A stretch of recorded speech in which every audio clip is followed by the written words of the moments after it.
Bueno, sí. Buenas tardes, tengan todos. Dios les bendiga a cada uno de los presentes. Los saludamos con mucho gusto y pues también, ¿verdad? Les damos la bienvenida a todos los que estamos hoy reunidos en este lugar. Le damos muchas gracias a Dios por esta oportunidad de estar juntos, por poder estar aquí. Gracias a Dios por la vida de cada uno de los presentes. Y bueno, pues como hemos cantado, pues hay que buscar la ayuda de Dios, buscar la presencia de su Espíritu Santo. Cuando la Escritura o este canto dice, ven, sopla, no tenemos que imaginarnos una especie de viento, ¿verdad? De aire que nos hace una sensación en nuestra cabeza o en nuestros oídos. Los antiguos utilizaban como sinónimo aire con espíritu. Y lo espiritual o el espíritu es algo que no se siente como tal, no se puede palpar, no se puede tocar, no tiene cualidades físicas, ¿verdad? Lo espiritual. De hecho, su definición es algo inmaterial. Entonces, no debemos pensar en aire o en viento, ¿no? Debemos pensar más bien en algo que está fuera de lo físico, pero que tiene contacto con nosotros, en tanto que nosotros también somos espíritu. No solo somos carne, no solo somos huesos, no solo somos cuerpo, somos espíritu también, una parte espiritual. Entonces, ven, sopla sobre mí, es que tu Espíritu Santo venga y pueda tener contacto también con mi espíritu, ¿no? Con mi espíritu, con mi ser espiritual. Eso es lo que quiere decir este canto. Vamos a pasar a la palabra y vamos a comenzar de la siguiente manera.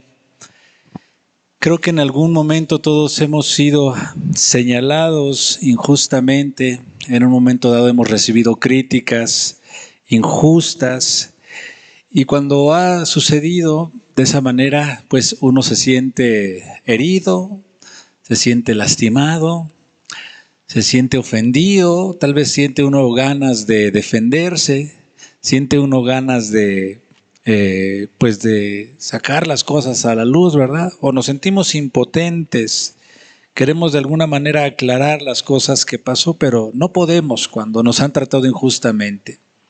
Cuando uno está atravesando una situación así, pues necesita mucho la gracia del Espíritu Santo para poder enfrentar ese momento y esa situación.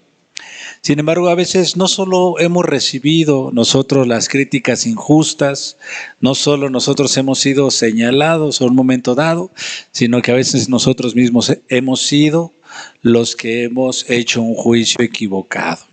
Hemos emitido muchas veces una acusación equivocada al no cuidar nuestra forma de hablar, al no cuidar nuestra manera tal vez de expresarnos. Y eso es terrible porque podemos generar una grave herida también en los demás, ¿verdad? Podemos lastimar gravemente los sentimientos, la dignidad de las personas. Yo creo que Dios quiere que nosotros podamos cuidar nuestra forma de hablar, porque nuestra forma de hablar puede producir una gran bendición o también puede producir una gran herida en el corazón de los que nos escuchan. Y para ello, pues necesitamos la ayuda de Dios, necesitamos su gracia, su amor, necesitamos su sabiduría para que nuestras palabras y nuestros juicios sean correctos y sean adecuados de acuerdo a la Escritura. Hoy queremos hablar sobre un relato en la vida de Cristo, precisamente en el cual pues tuvo una situación parecida y Él terminó exhortando sobre este tema. Antes de seguir, vamos a pedirle a Dios que nos ayude y nos pueda bendecir, ¿no?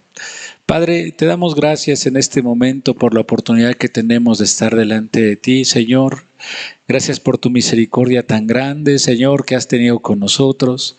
Dios mío, hoy pedimos que tu Espíritu Santo y tu palabra, Señor, alumbren nuestras conciencias, nuestras mentes, nos transformen, Señor, y nos hagan, Dios, pues reconocer nuestra gran necesidad de ti. Háblanos hoy, te lo suplico, bendícenos, Señor, con tu presencia, te lo ruego, en el precioso nombre de Jesús. Amén, amén. Vamos a leer el Evangelio de Juan, capítulo 7, verso 19, por favor. Juan 7, verso 19, dice la Escritura de la siguiente manera. ¿No os dio Moisés, estamos en el 7:19, ¿no os dio Moisés la ley y ninguno de vosotros cumple la ley? ¿Por qué procuráis matarme? Respondió la multitud y dijo, demonio tienes, ¿quién procura matarte? Jesús respondió y le dijo, una obra hice y todos os maravilláis. Por cierto, Moisés os dio la circuncisión, no porque sea de Moisés, sino de los patriarcas. Y en el día de reposo circuncidáis al hombre. Si recibe el hombre la circuncisión en el día de reposo para que la ley de Dios de Moisés no sea quebrantada, ¿os enojáis conmigo porque en el día de reposo sané completamente a un hombre? No juzguéis según las apariencias, sino juzgad con justo juicio. En este momento el Señor Jesús se encuentra en una de las fiestas más importantes de los judíos, la fiesta de los tabernáculos.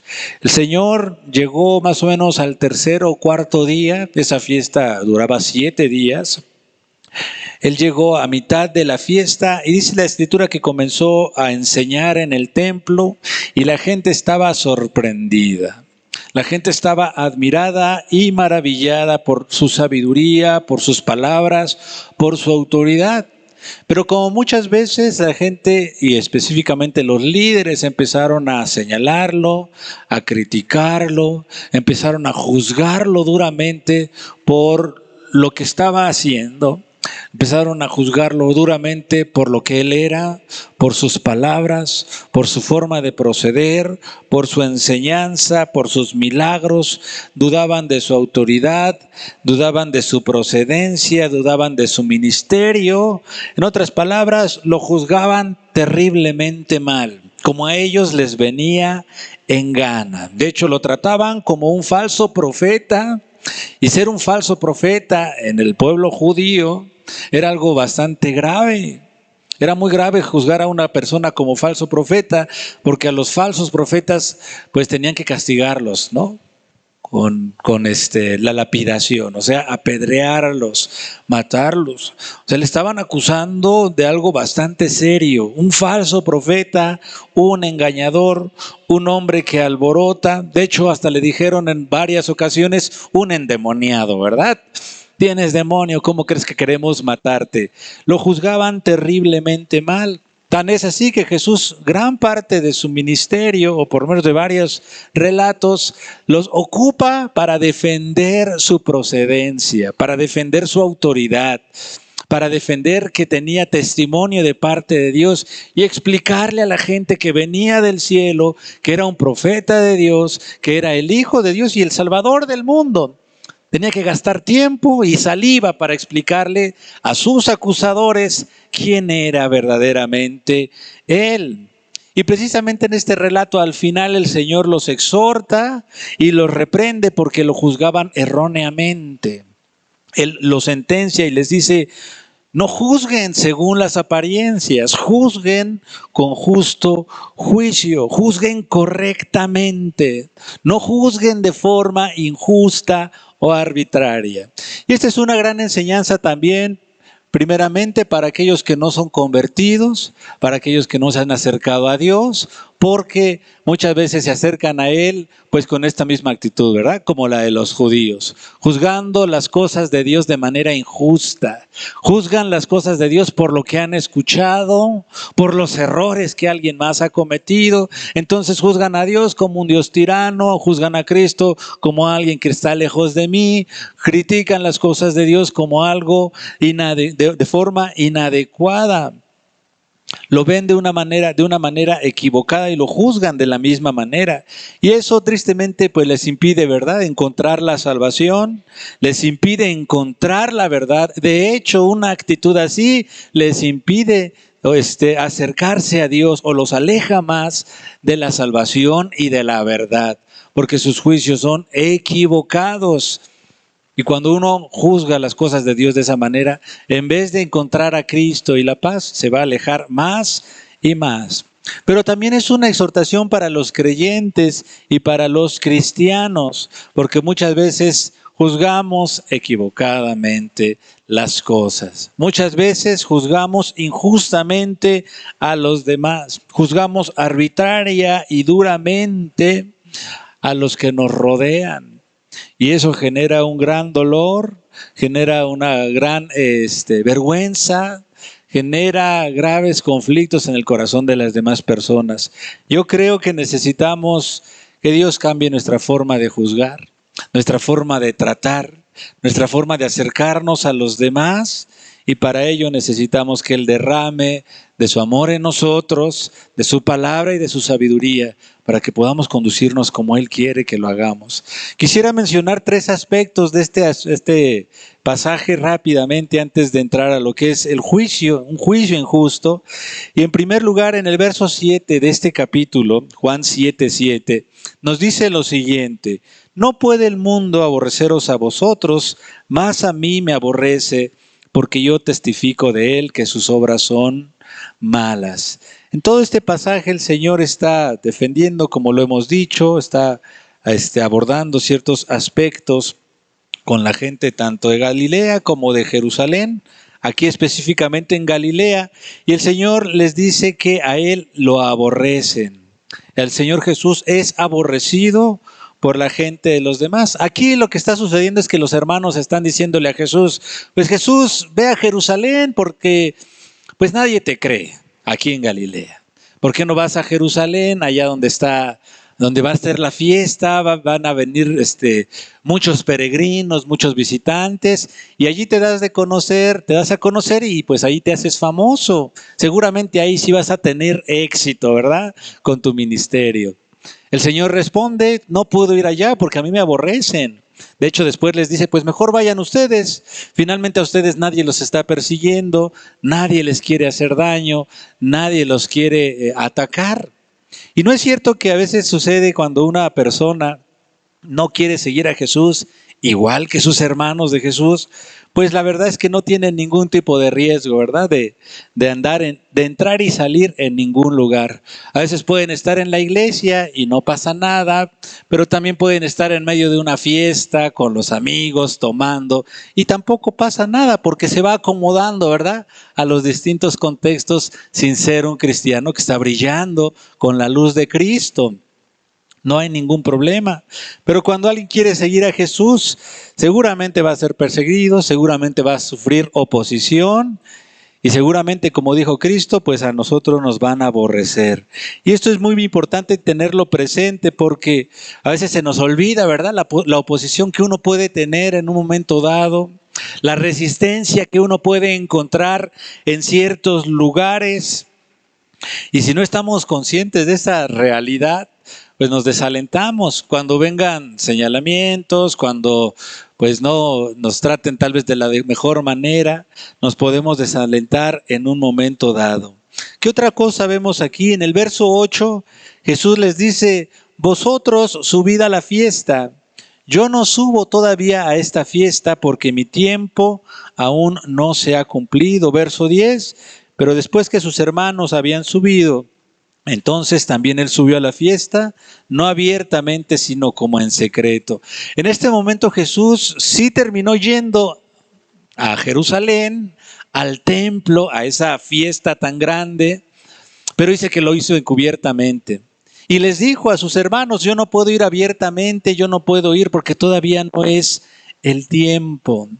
Y yo creo que eso es muy importante en la Escritura porque pues el Señor conocía perfectamente cuándo ir, cuándo no ir, cuándo iba a ser el momento en el que iba a ser muerto, ¿verdad? El Señor sabía cuándo iba a sufrir el castigo. En este momento entró discretamente, sin que nadie lo viera. No fue en público, no fue como cuando entró, ¿verdad? Y que todos cantaban Hosana y cantaban alabanzas y le gritaban y lo alababan. Todavía no había llegado el momento. Fue en secreto. ¿Por qué? Porque él conocía perfectamente la voluntad de Dios. Y yo creo que también es una enseñanza muy importante para nosotros saber cuál es la voluntad de Dios, cuándo es el tiempo de Dios y cuándo no lo es. A veces nos apresuramos en cosas que debemos hacer y todavía no es el tiempo. O a veces dejamos, ¿verdad?, que pase el tiempo porque creemos que todavía no es el momento para seguir a Dios.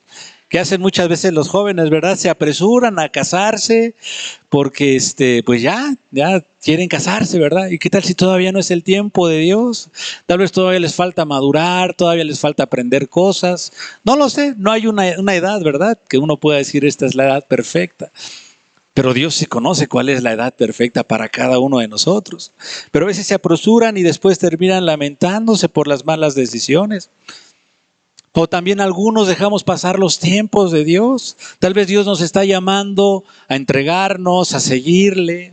O si ya somos cristianos, a servirle, a comprometernos, a tomar un llamado, a consagrarnos a Dios, a servirle en algún aspecto en particular en el que Él nos ha mostrado y lo estamos dejando pasar porque creemos que todavía no es el tiempo de Dios, ¿verdad? Y estamos dándole largas. Y qué triste, ¿verdad?, que no conozcamos la voluntad de Dios, el tiempo de Dios para nosotros. Desconocemos su voluntad. Actuamos y nos movemos de acuerdo a nuestras preferencias. Yo creo que la invitación en este relato es precisamente a eso, a buscar la voluntad de Dios, los tiempos de Dios para nosotros. En el verso 11 dice, y le buscaban los judíos en la fiesta y decían, ¿dónde está aquel? Y había gran murmullo acerca de él entre la multitud, pues unos decían es bueno, pero otros decían no, sino que engaña al pueblo. Antes de que el Señor llegara, la gente estaba discutiendo dónde está, y unos estaban de su parte y otros estaban en contra. Y es algo que siempre ocurre con el Evangelio y con Cristo, ¿verdad? Uno no se puede quedar intermedio. Uno debe definirse si seguir a Dios o si no seguirlo. Uno tiene que definirse o decidirse de qué lado va a estar. Aquí vemos que la gente lo apoyaba o le decían que era un engañador peligroso, ¿verdad? Hay muchos que se quedan en intermedio, ¿no? Dicen, yo pues no sigo a Dios, pero tampoco me voy al pecado y me voy al mundo. Pero la verdad es que Jesús dijo, el que no está conmigo, pues está contra mí. El que es amigo de Dios se constituye enemigo del mundo y viceversa. Y aunque queramos decir yo estoy en medio, la verdad es que no es así. Cuando estamos en el lugar intermedio, lo que estamos haciendo es rechazar pasivamente a Cristo. No lo estamos haciendo abiertamente, pero sí es un rechazo inevitablemente. Bueno, en este contexto el Señor Jesús se acerca a predicar, a enseñar y la gente lo rechaza y lo juzga equivocadamente. Algunas características de un juicio equivocado que le hicieron a Jesús y en varios textos de la Biblia, si me acompañan, aquí en el verso 15, dice, y se maravillaban los judíos diciendo, ¿cómo sabe este letras sin haber estudiado? Al Señor Jesús lo empezaron a juzgar de acuerdo a sus propios estándares, ¿no? Empezaron a juzgarlo porque no había estudiado en las escuelas de Jerusalén, porque no se había sentado a los pies de algún gran maestro, algún gran rabino. Lo juzgaron a Jesús porque no cumplía los requisitos que ellos tenían. Lo juzgaron equivocadamente porque pues no cumplía sus expectativas, no tenía las credenciales. En otras palabras, medían a Jesús de acuerdo con criterios muy personales y no con los criterios de la Biblia. Y esa es una forma equivocada de juzgar. Porque a veces hacemos lo mismo, ¿verdad? Juzgamos a las personas, juzgamos a los hermanos, juzgamos a nuestros papás, juzgamos a nuestra familia, los pastores, juzgamos a todo mundo de acuerdo a nuestro estándar, a nuestros criterios y no a los criterios de Dios. Entonces va a venir un testigo de Jehová y va a juzgar a todos, que todos se van a ir al infierno porque no pertenecen a su organización, ¿verdad? Y todos se van a condenar porque no asisten a mi iglesia. ¿Será ese el estándar para juzgar a las personas en cuanto a la salvación? Pues no es de acuerdo a Cristo. Pero muchas veces juzgamos de esa manera y descalificamos y reprobamos porque no cumplen nuestros criterios. Debemos juzgar de acuerdo a la Biblia, de acuerdo a la Escritura. En el verso 23 dice, si recibe el hombre la circuncisión en el día de reposo, para que la ley de Moisés no sea quebrantada, ¿os enojáis conmigo porque en el día de reposo sané completamente a un hombre? Jesús les está reclamando que ellos lo condenaban a él por haber sanado a un hombre, pero que pasaban por alto la circuncisión de un niño en el día de reposo. O sea, si algún niño tenía que ser circuncidado el día de reposo, y circuncidar era considerado como un trabajo, dice, ellos sí podían circuncidar y nadie les decía nada y nadie los condenaba y nadie los juzgaba. Pero yo cuando sano a un paralítico, dice, a mí sí me atacan. En otras palabras, eran arbitrarios. Aprobaban la circuncisión porque lo hacían ellos, pero reprobaban a Jesús porque pues no era como ellos, ¿verdad? Y es lo mismo que a veces nos sucede a nosotros. Juzgamos a unos de una manera y a otros de otra manera.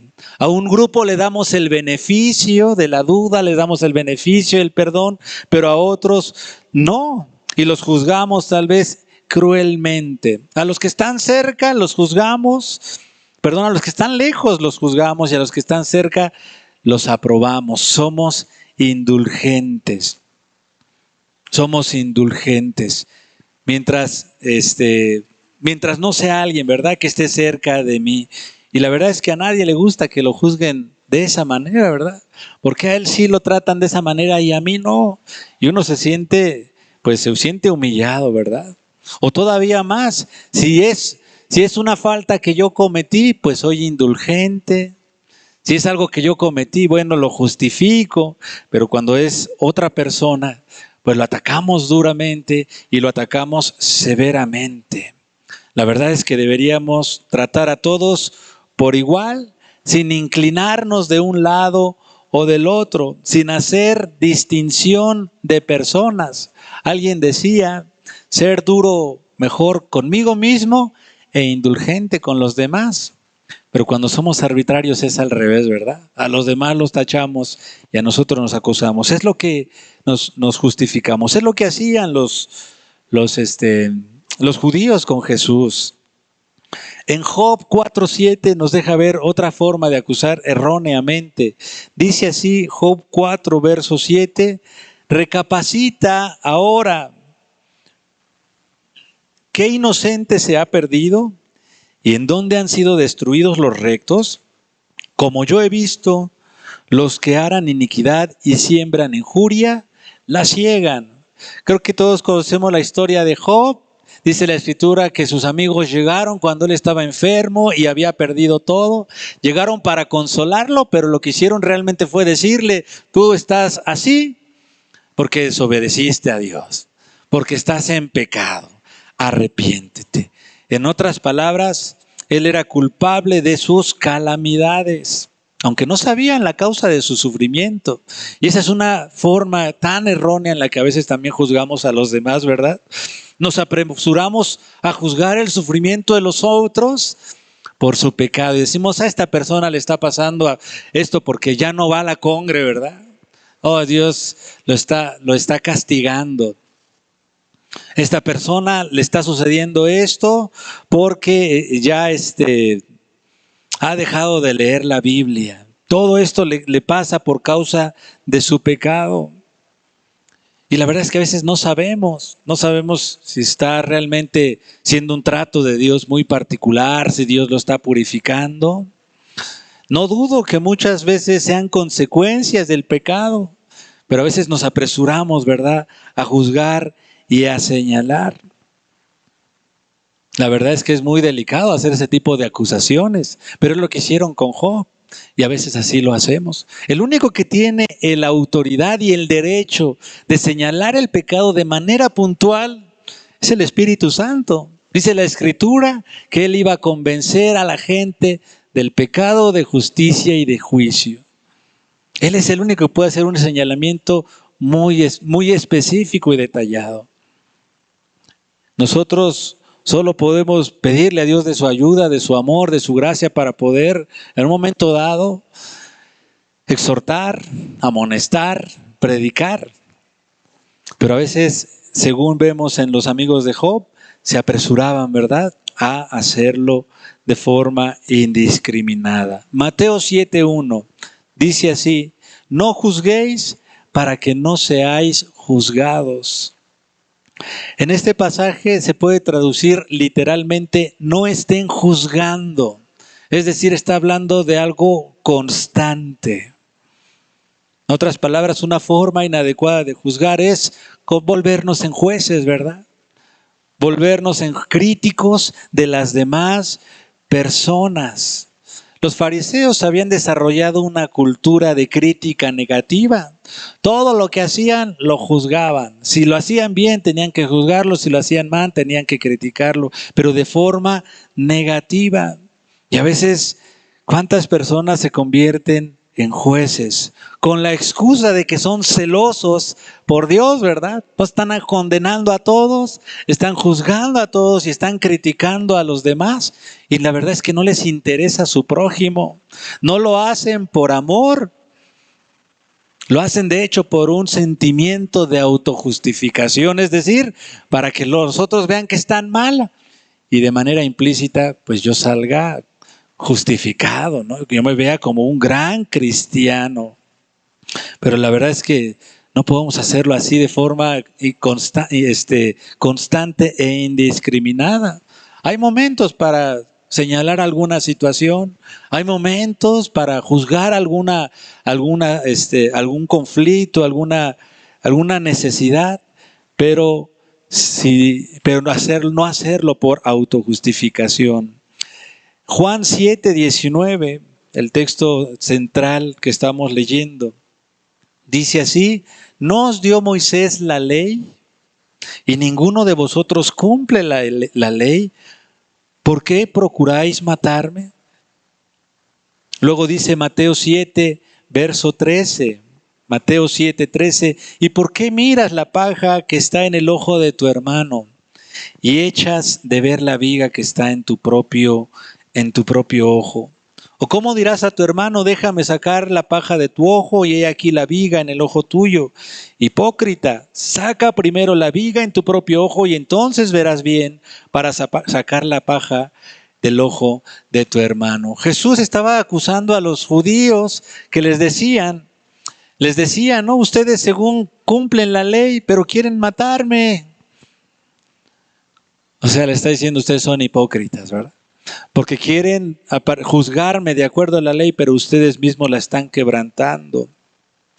Veían la paja de los demás, pero no veían su propia viga, ¿no? Su tronco en el ojo, en su propio ojo. Y a veces juzgamos de la misma manera. Estamos atentos, ¿verdad?, a las faltas de los demás y olvidamos que nosotros también tenemos mucho que examinarnos, mucho que revisarnos, mucho que mejorar, mucho que pulir, mucho que purificar.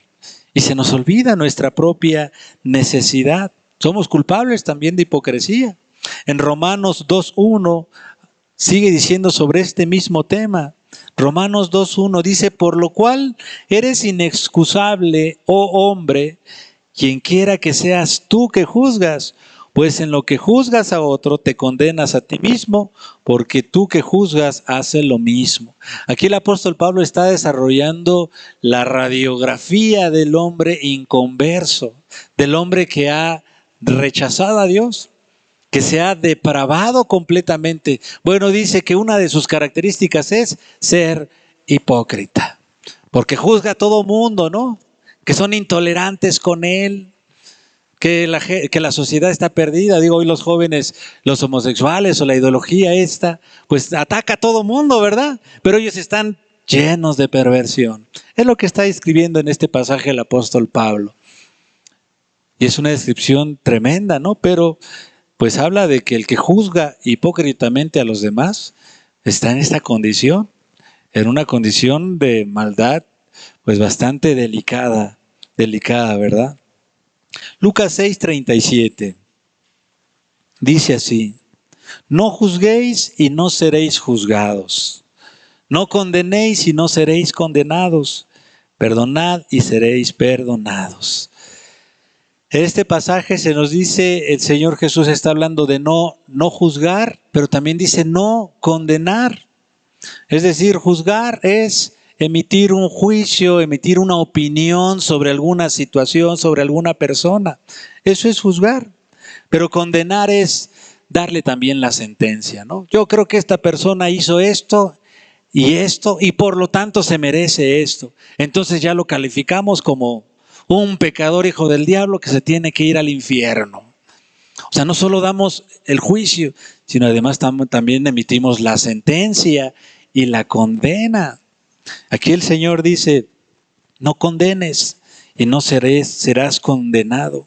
A veces hacemos lo mismo, ¿verdad? No solo juzgamos, sino además condenamos, tratamos duramente a los demás.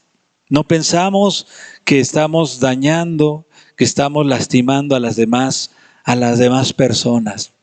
Otro texto que nos habla sobre juzgar equivocadamente, Romanos 14, verso 10, dice así, Romanos 14, 10, dice, pero tú, ¿por qué juzgas a tu hermano? ¿O tú también, por qué menosprecias a tu hermano? Porque todos compareceremos ante el tribunal de Cristo. El contexto de este pasaje es el apóstol Pablo exhortando a los romanos porque pues atacaban a los más débiles, ¿verdad? De la fe. Los débiles quiere decir a los principiantes, a los que acaban de entrar a la iglesia. Y hay una situación allí entre comer o no comer ciertos alimentos, guardar o no guardar ciertas leyes.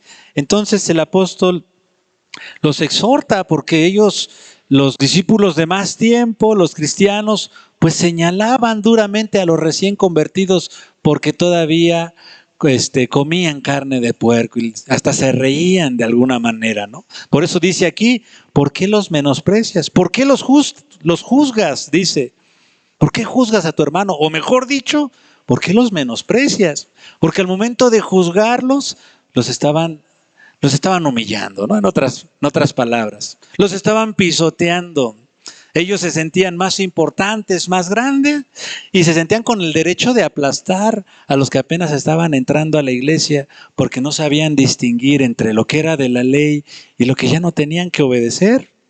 Y no es cierto que a veces muchos cristianos que ya tienen tiempo agarran a los recién convertidos y los tratan de la misma manera. Como vienen empezando, pues les descargan todo el juicio, toda la condena, toda la crítica. Y como diciendo, esto es ser espiritual, ¿no? Y los están menospreciando, despreciando, maltratando. A veces humillamos de la misma manera, nos colocamos como sabios y a los demás los ponemos como ignorantes, ¿verdad? Que no saben nada. Esa es la exhortación que el apóstol Pablo está haciéndole a los romanos. Es una forma tan carnal de juzgar, una forma tan arrogante de actuar. Así no nos trató Dios, así no nos trata Jesús cuando nos acercamos. ¿Cuáles son los frutos de tratar y de juzgar de esa manera? Aquí mismo en el verso 13 dice, así que ya no nos juzguemos más los unos a los otros, sino más bien decidid no poner tropiezo u ocasión de caer al hermano. ¿Qué es lo que sucede cuando juzgamos inadecuadamente a los demás? Les ponemos tropiezo, los hacemos caer, los desanimamos, les ponemos un impedimento para que sigan adelante. ¿Cuántos de nosotros nos hemos sentido desalentados cuando íbamos comenzando y nos reprendieron duramente, tal vez injustamente, y nos sentimos que ya no queríamos ir a la iglesia, ¿verdad? Porque me dijeron pues algo que era injusto y nosotros estábamos convencidos de lo que la palabra decía, de lo que Dios nos había dicho, y ni siquiera era pecado, ni siquiera era pecado lo que habíamos hecho. Era una falta tal vez irrelevante y nos sentimos muy mal, ¿verdad? Pero ¿cuántos de nosotros también somos culpables de juzgar carnalmente a los demás? De haber tratado duramente a nuestros semejantes. Ponemos tropiezo, ponemos obstáculos para que los demás avancen cuando juzgamos así. Mateo 7:2. ¿Qué otra consecuencia de juzgar injustamente? Dice así, Mateo 7:2, porque con el juicio con que juzgáis, seréis juzgados. Y con la medida con que medís, seréis medidos. ¿Cuál es la consecuencia de juzgar de esa manera? Pues que vamos a ser de la misma manera tratados, ¿no? Alguna vez escuchaba a una hermana que pues se lamentaba porque le habían señalado duramente lo que había hecho. Y bueno, estaba muy lastimada, ¿no? Porque le habían llamado la atención, le habían dicho, y dice, es que esto es injusto, ¿por qué me dijeron así? Pero ya platicando más y profundizando, pues nos dábamos cuenta que ella también había tratado a muchos hermanos de la misma manera. A muchas personas los había tratado de la misma forma. Y yo creo que simplemente pues se cumple esta regla, ¿verdad? De la misma manera en la que tratamos, vamos a ser tratados. De hecho, hay quienes interpretan también este pasaje que dice, con el juicio con que juzgamos, Dios nos va a juzgar. Si nosotros somos duros con los demás, también Dios va a ser duro con nosotros. Si nosotros somos misericordiosos con los demás, Dios también va a ser misericordioso con nosotros. Entonces, ¿cómo deberíamos de juzgar? ¿Cómo deberíamos proceder en una situación en la que tenemos que juzgar? Porque a veces es inevitable juzgar, tenemos que emitir un juicio, tenemos que señalar una situación. ¿Cómo deberíamos hacerlo? Vamos a volver a Juan 7:24, por favor. Juan 7:24 dice, no juzguéis según las apariencias, sino juzgad con justo juicio. En primer lugar, el Señor no prohíbe juzgar absolutamente. Él mismo juzgaba todo el tiempo, emitía juicios contra los fariseos, emitía juicios contra las falsas interpretaciones que ellos tenían, emitía juicios cuando una persona estaba en pecado. Él emitía justos juicios, o sea que el ser humano, los creyentes tienen que juzgar. Tenemos que decidir cuando algo es bueno o algo es incorrecto. Vamos a ver Apocalipsis 2, verso 2, que dice lo siguiente. Apocalipsis 2, verso 2, dice, yo conozco tus obras y tu arduo trabajo y paciencia, y que no puedes soportar a los malos, y has probado a los que dicen ser apóstoles, y no lo son, y los has hallado mentirosos. Aquí se alaba a esta iglesia porque ha probado, ha juzgado, ha emitido un juicio contra los apóstoles, o sea, contra sus predicadores, contra sus maestros, contra los que les guiaban. Dice, y has probado y has visto que son falsos. Es decir, la iglesia tiene el derecho y la obligación de juzgar, de probar, de evaluar, aún a los que le enseñan, los que están predicando. Esto es muy importante porque en cuántas iglesias, ¿verdad? Se dice, no juzgues al pastor, no juzgues al ungido, y son intocables, nadie puede nada, ¿no? No puedes decir nada. Pero aquí la Escritura alaba a esta iglesia porque es una iglesia espiritual, una iglesia que conoce la Biblia y una iglesia que podía identificar a los falsos maestros. Y decía, este no es de Dios, este es un falso profeta. En Mateo 7:20 dice, así que por sus frutos los conoceréis. No solo probar a los maestros, sino también a los falsos cristianos. El cristiano tiene que evaluar, tiene que juzgar si una persona es verdaderamente cristiana o no. ¿Cómo? Por sus frutos. Ya tenemos ese mandamiento incluso de probar a los demás por sus frutos. De lo contrario, si no somos críticos, si no emitimos juicios, pues vamos a ser engañados, ¿verdad? ¿Cuánta gente está en sectas? ¿Cuánta gente está en grupos que abusan, grupos violentos, bajo autoridad de líderes, opresores, que maltratan, que violentan, que abusan sexualmente de la gente, porque ellos son muy fieles a Dios y no juzgan nada? No, eso es algo incorrecto. El creyente tiene que juzgar las cosas, tiene que evaluar las situaciones. Dice Ezequiel 44:23. Ezequiel 44:23 dice, y enseñarán a mi pueblo a hacer diferencia entre lo santo y lo profano, y les enseñarán a discernir entre lo limpio y lo no limpio.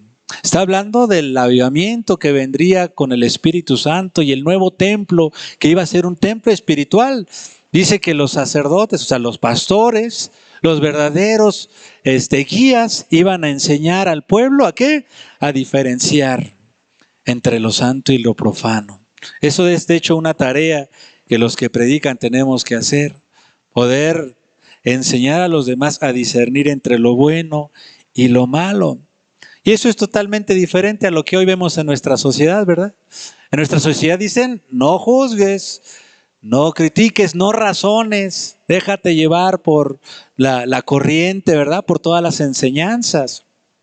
Un hombre, un filósofo del siglo XIX decía, no hay hechos, solo interpretaciones. O sea, es de acuerdo a cómo tú veas las cosas y como a ti te parezcan.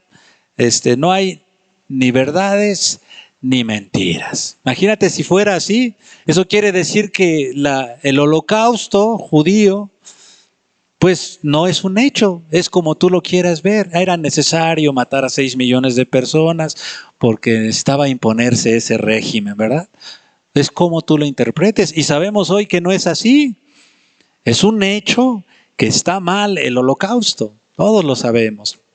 Pero hoy nos enseñan en el mundo secular a dejar pasar todo y a ser relativo en lo que vemos sin necesidad de juzgar.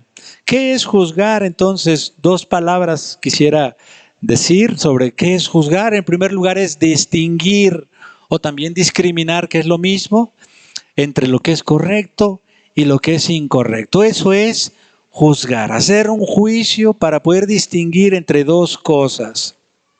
Pero también tiene que ver su raíz con tratar a una persona tratar a una persona de acuerdo a un juicio realizado.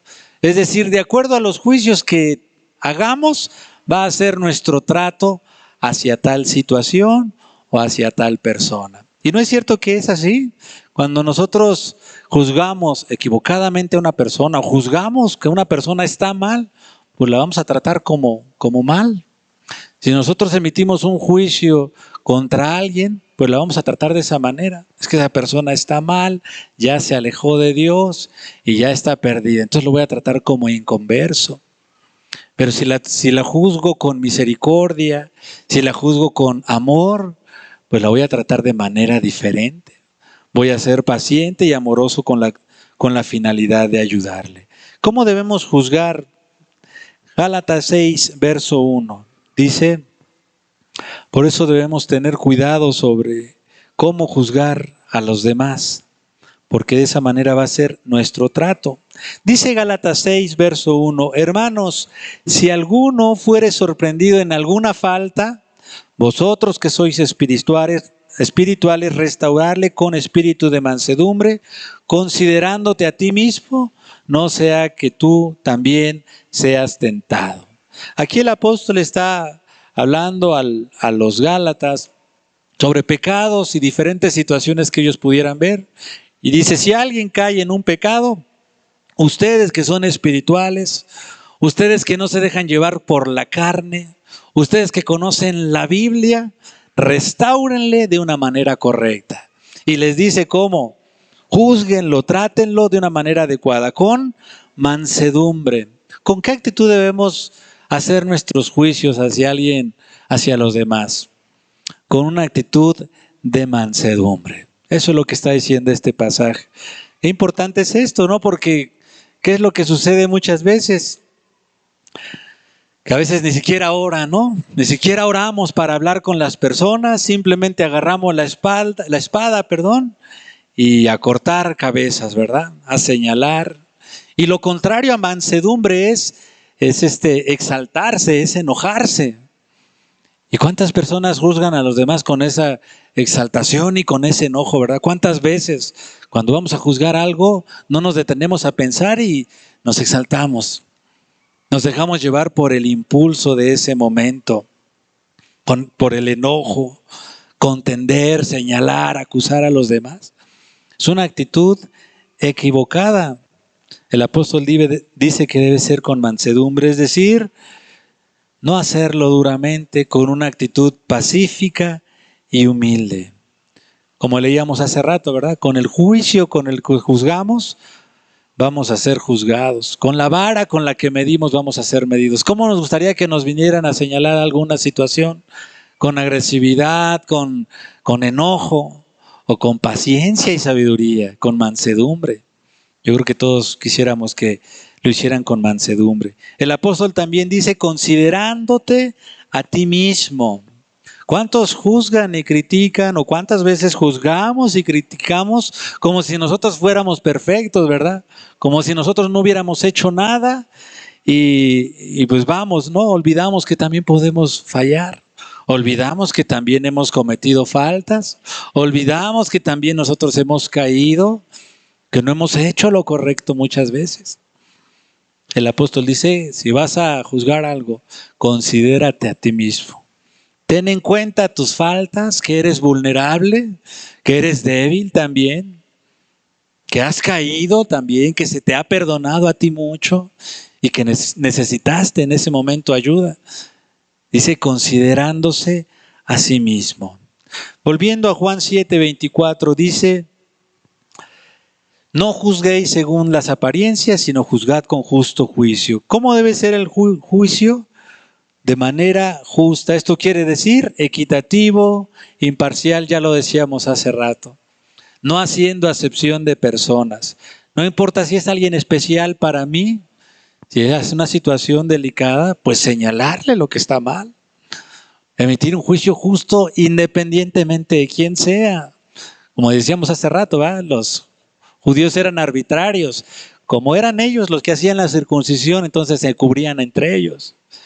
Pero cuando Jesús sana a alguien, pues todos se le iban encima. El juicio justo es, si Jesús se le va a señalar, también a ellos tenían que señalarse que estaban haciendo mal, ¿verdad? Eso es el juicio justo, un juicio parejo. Y eso aplica también en la misericordia. Por eso Jesús murió por todos. No nada más murió por los judíos. Él trató a la humanidad de manera justa. A todos les extendió la oportunidad de ser salvos. No nada más a su pueblo. Él murió por todos, dice la Escritura. En este mismo verso dice, no según las apariencias. Todos nos acordamos de Samuel cuando fue a buscar al nuevo rey. Vio en Eliab una persona muy grande, una persona con porte, ¿no? De rey, de guerrero, un líder, ¿verdad? Imponente. Y dijo, debe ser, pero él no conocía su corazón. Él no sabía que era un hombre cobarde, porque cuando vino Goliat, pues Eliab también se echó a correr, también se escondió, ¿verdad? Juzgó según las apariencias. Y a veces juzgamos también. Lo primero que vemos, con eso nos quedamos. Y ya con eso juzgamos a las personas. Juzgar de acuerdo a lo que ven nuestros ojos, y a veces no es suficiente. Debemos juzgar como lo hizo Jesús. Dice Isaías 11, verso 3. Isaías 11 dice, y le hará entender diligente en el temor de Jehová. No juzgará según la vista de sus ojos, ni arguirá por lo que oigan sus oídos, sino que juzgará con justicia a los pobres y arguirá con equidad por los mansos de la tierra, y herirá la tierra con la vara de su boca y con el espíritu de sus labios matará al impío. ¿Cómo juzgaba Jesús? Dice aquí, no según las apariencias. Es una profecía sobre el ministerio de Jesús. Y esa es la forma en la que se conducía Jesús. Él no se dejaba llevar por lo físico. Él no se dejaba llevar por las apariencias, ¿verdad? Cuando estaba sentado comiendo, dice la Escritura que llegó una mujer y empezó a derramar sus lágrimas y derramó un perfume y empezó a secar los pies de Jesús. Y los demás estaban murmurando, si él supiera quién es esta mujer. Él sabía quién era esa mujer, pero no se dejaba llevar por la apariencia. Para los judíos, Mateo era un publicano desechado por Dios. Era alguien que no tenía derecho a ir a la sinagoga. Era una persona repudiable. Pero para Jesús era una persona necesitada. Era una persona que necesitaba el perdón de Dios. Para los judíos, la prostituta era de lo peor. Tenía que ser apedreada y ser castigada, porque había cometido los peores pecados. Nadie tenía siquiera que acercarse a ella. Pero para Jesús era una mujer que estaba sufriendo, que tenía heridas en el corazón y que necesitaba ayuda. No se dejaba llevar por las apariencias. ¿Cuánto necesitamos nosotros también, verdad? No dejarnos llevar por lo que ven nuestros ojos, sino poder ver más allá. Y el único que nos puede dar ese amor, el único que nos puede dar ese discernimiento, es el Espíritu Santo. Él es el que nos puede ayudar a tener este corazón. Primera de Corintios 4, verso 5, ya estamos terminando. Dice así, así que no juzguéis nada antes de tiempo, hasta que venga el Señor, el cual aclarará también lo oculto de las tinieblas y manifestará las intenciones de los corazones. Entonces cada uno recibirá alabanza de Dios. Aquí dice que el Señor es el que puede juzgar las intenciones, nosotros no. Y esto también es importante tenerlo presente, porque a veces juzgamos las intenciones o las motivaciones de los demás o las razones por las que las personas hacen las cosas, ¿verdad? A veces nos podemos adelantar. Este hermano quiere predicar porque quiere que lo vean, ¿no? Y no sabemos realmente lo que hay detrás de su deseo de predicar. Este hermano quiere que lo vean, por eso está haciendo tal cosa. O esta persona no me saludó porque le caigo mal, me quiere hacer sentir mal, me está ignorando, ¿no? Ya sé, pero no le voy a dar gusto, no me voy a sentir mal. Y ya interpretamos las situaciones de acuerdo a las intenciones que no conocemos. El único que conoce los corazones, el único que conoce los pensamientos, es Dios. Así lo dice la Escritura. Y si hay alguna situación como que nos causa inquietud, alguna situación que creemos que está mal, pero no tenemos elementos y no sabemos las intenciones, pues tenemos que dejarlo en las manos de Dios. Señor, pues tú sabes, yo no conozco el corazón de las personas, tú obra, tú saca a la luz si hay alguna situación, pero yo no quiero, Señor, juzgar las intenciones de la gente porque no las conozco. Ayúdame, Señor. ¿De qué otra forma debemos juzgar? Proverbios 16, verso 6, dice así la Escritura: con misericordia y verdad se corrige el pecado, y con el temor de Jehová los hombres se apartan del mal. ¿Cómo debemos tratar, juzgar, señalar? Con misericordia, con la intención de restaurar. Misericordia es eso, ¿no? Tal vez hay una situación que merece una reprensión dura, pero la misericordia, ¿qué hace? Corrige con la intención de levantar, no con la intención de aplastar. Y hay muchos que realmente juzgan sin misericordia. Tal vez sí tiene que haber una reprensión, un señalamiento, pero lo hace para aplastar. Lo hacemos para que se sienta mal por lo que hizo. Esa no es misericordia. La misericordia busca sí señalar, sí juzgar esa situación, pero con el propósito de levantar y de restaurar a los demás. Un último texto, Lucas 7:37. Entonces una mujer de la ciudad, que era pecadora, al saber que Jesús estaba en la mesa en casa del fariseo, trajo un vaso de alabastro con perfume y estando detrás de él a sus pies llorando, comenzó a regar con lágrimas sus pies y los enjugaba con sus cabellos y besaba sus pies y los ungía con el perfume. Cuando vio esto el fariseo que lo había convidado, dijo para sí: si fuera profeta, conocería quién y qué clase de mujer es la que le toca, que es pecadora. Los religiosos judíos no tenían contacto con las mujeres o hombres pecadores porque pues se hacían inmundos, ¿verdad? También delante de Dios. Entonces ellos decían, si él fuera de Dios, no dejaría que lo tocaran porque se va a hacer inmundo. Pero Jesús, ¿cómo trataba a esta mujer? Jesús la trataba con amor, la trataba con compasión, con misericordia. Tal vez sí era una mujer pecadora, tal vez sí merecía ser señalada, pero Jesús no la trató así, la trató con compasión. A pesar de que ella había fallado, Él decidió perdonarla. Lo mismo sucedió con el hijo pródigo, ¿verdad? El hijo pródigo hizo lo que quiso, destruyó, gastó el dinero, se fue a pervertir en el mundo, en el pecado, blasfemó contra Dios, deshonró a su padre y todo lo hizo mal. Y cuando regresó, el padre, si lo hubiera reprendido, hubiera tenido todo el derecho y toda la razón. Porque Dios también señala y reprende, pero también tiene misericordia. Y el padre, cuando llegó este joven, dice la escritura que lo abrazó, lo perdonó, lo podía haber castigado también y que pagara todo lo que había gastado. Sin embargo, lo perdonó.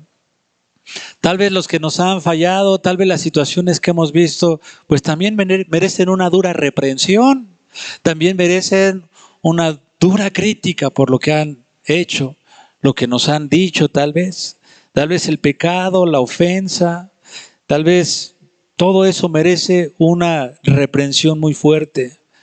Sin embargo, lo que Cristo nos enseña es a tratarles con misericordia, porque así nos trató a nosotros. ¿Qué es lo que hizo Jesús a pesar de que nosotros habíamos pecado? A pesar de que nosotros habíamos mentido, a pesar de que nosotros le hemos fallado a Dios y a nuestra familia, ¿qué hizo Jesús? Murió por nosotros en la cruz sin que se lo pidiéramos, para perdonarnos. Así nos trató Él. Ahora, eso no quiere decir que Dios es bonachón y pasa por alto todo, ¿verdad? Tampoco es así. Él nos reprende, nos exhorta, nos disciplina. Dice la Escritura en Hebreos, nos azota. En su momento Él nos va a tratar también para corregirnos, pero siempre con amor y misericordia, con gracia y con compasión. Jesús fue tratado de una manera injusta cuando llegó allí, ¿no? No intimidado, sigiloso o discreto porque lo querían matar. Llegó al templo en esa fiesta de los tabernáculos. Cuando llegó fue criticado injustamente, fue tratado duramente. De hecho, el juicio de Jesús antes de ir a la cruz fue un juicio injusto, totalmente arbitrario. Y todo esto Jesús lo soportó para que nosotros fuéramos juzgados con misericordia por Dios. Jesús tuvo que ser tratado injustamente para que nosotros pudiéramos ser tratados con misericordia. ¿Cómo vamos a tratar nosotros a los demás? Sería esta la pregunta. ¿Cómo vamos a juzgar a nuestro prójimo? ¿Como los judíos a Jesús o como Jesús a los pecadores? Cuando nosotros juzgamos de manera dura, injusta, arbitraria, es porque no tenemos a Dios en nuestra vida. Es porque necesitamos que Él derrame de su amor en nuestros corazones. Necesitamos que Él nos transforme y nos cambie. De otra manera, vamos a seguir lastimando, vamos a seguir tal vez juzgando injustamente. Y yo creo que necesitamos que Dios venga y nos cambie. ¿Por qué no cerramos nuestros ojos y terminamos esta reunión, este mensaje orando y pidiéndole a Dios que nos ayude? Tal vez reconocer que tenemos un corazón duro. Tal vez tenemos que reconocer que hemos sido injustos, no lo sé.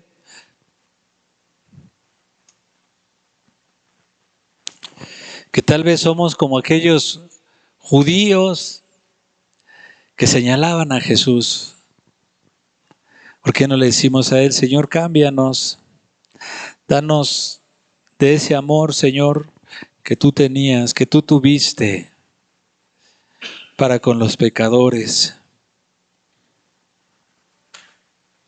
Ayúdanos a tratar a los demás, así como tú nos has tratado, Señor, a nosotros.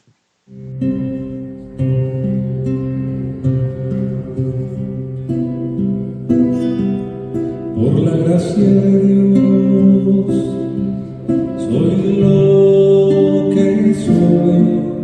Por la gracia de Dios, tengo su amor. Por la gracia de Dios, tengo su paz. Por la gracia de Dios, tengo perdón. Por la gracia de Dios, soy lo que soy. Por la gracia de Dios, tengo su amor. Por la gracia de Dios, tengo su paz. Por la gracia de Dios,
favor, cámbianos, Señor. Por favor, límpianos. Por favor, derrama de tu amor en nuestras vidas, Señor. Derrama de tu Espíritu Santo y enséñanos. Ayúdanos a amar, Señor, como tú lo hiciste. Que así como tú nos has perdonado y has tenido misericordia, podamos tener misericordia también de los demás, Señor. Por favor, Cristo, te lo pedimos, Señor. Te lo rogamos ahora, Señor, en tu nombre, Jesús.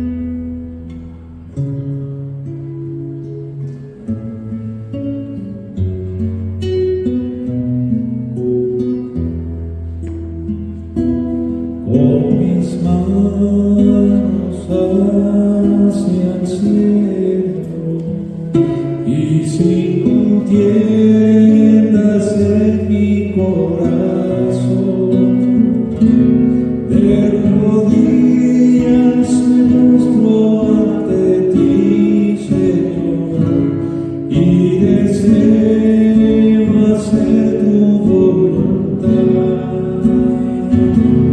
Con mis manos hacia el cielo y sin contiendas en mi corazón, de rodillas me postro ante ti, Señor, y deseo hacer tu voluntad.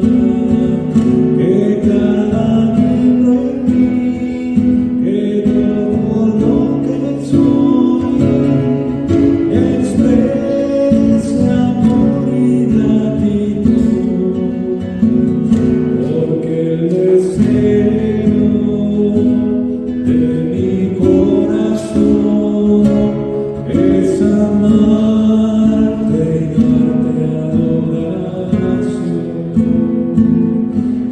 Quisiera invitarles a estar de pie para tomar esta alabanza. Le pedimos a Dios que nos limpie, que ponga en nosotros manos limpias y corazón limpio para poder alabarle, para poder amarlo y darle adoración. Con mis manos hacia el cielo y sin contiendas en mi corazón, de rodillas me postro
es amarte y darte adoración,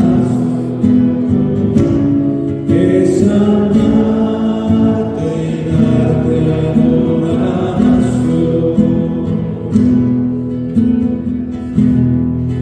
Ese es nuestro deseo, Jesús.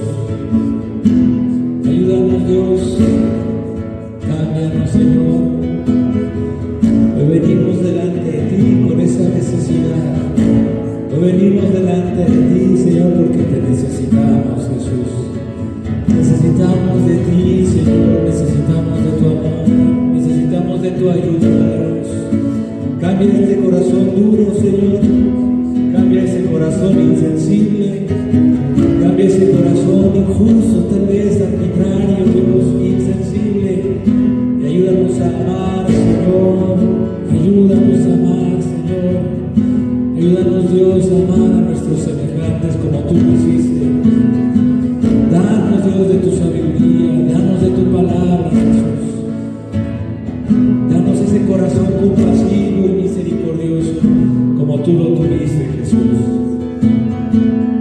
Que cada miembro de mí, que todo lo que soy, exprese amor y gratitud, porque el deseo de mi corazón es amarte y darte adoración. Que cada miembro de mí, que todo lo que soy, exprese amor y gratitud, porque el deseo de mi corazón es amarte y darte adoración, es amarte y darte adoración, es amarte y darte adoración. Señor, no podemos si tú no estás con nosotros. Señor, sin ti, Señor, nuestro corazón se vuelve insensible, se vuelve duro, Dios mío. Si tú no estás en nuestra vida, Señor, no tenemos nada, Jesús. Por eso hoy nos acercamos confiando, hoy nos acercamos creyendo, hoy nos acercamos pidiendo, Señor, para que tú hagas un milagro, Dios, en aquellos que no te han conocido aún, Señor.